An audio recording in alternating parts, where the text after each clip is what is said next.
Doktor, saya seorang pesakit diabetes dan ibu saya mengalami masalah jantung berlubang dan adik saya menghidap sistemik lupus erythematosus.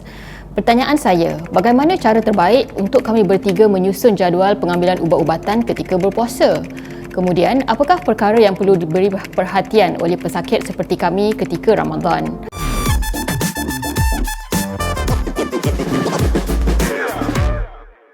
Cara menyusun jadual pemakanan dan pengambilan ubatan ketika bulan puasa. Jadi dalam kes ini terdapat 3 penyakit yang perlu diberi perhatian, iaitu penyakit kencing manis, penyakit jantung berlubang dan penyakit SLE ataupun systemic lupus erythematosus.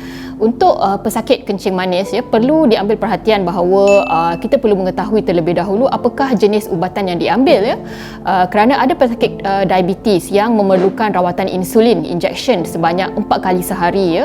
Ada juga pesakit diabetes yang memerlukan injection sebanyak 2 kali sehari. Ada juga pesakit diabetes yang memerlukan injection sekali sehari dan memakan ubat tablet. Ada juga pesakit diabetes yang hanya memerlukan pemakanan ubat tablet sahaja. Jadi perlu berbincang dengan doktor yang merawat bagaimanakah pengawalan kencing manis, dan juga perlu diketahui apakah tahap gula sepanjang 3 bulan yang lepas, HbA1c, adakah ianya dalam tahap terkawal ataupun tidak terkawal.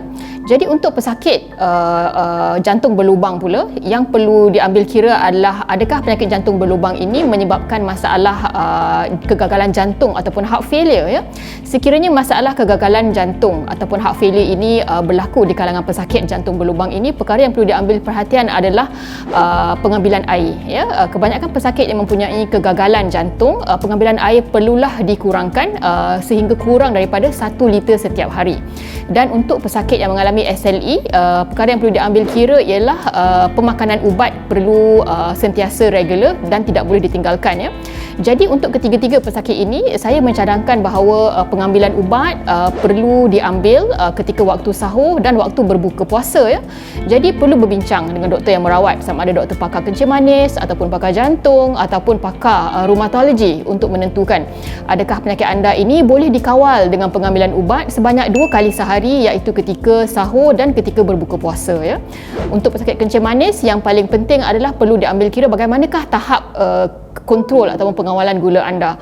Sekiranya pengawalan gula anda sangat tidak terkawal, maka kebiasaannya doktor akan menasihatkan untuk tidak berpuasa kerana sangat penting untuk menstabilkan gula. Kerana jika berpuasa dalam keadaan gula tidak terkawal, maka ini boleh membawa kepada yang kita panggil diabetic ketoacidosis ataupun koma yang berasid di kalangan pesakit kencing manis. Jadi cadangan saya untuk ketiga-tiga pesakit ini, berbincang dengan doktor yang merawat, lihat kestabilan penyakit anda dan lihat adakah ubat anda boleh diambil ketika sahur dan ketika berbuka.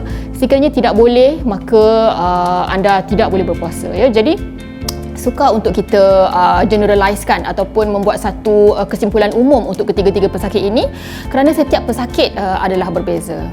Sekian.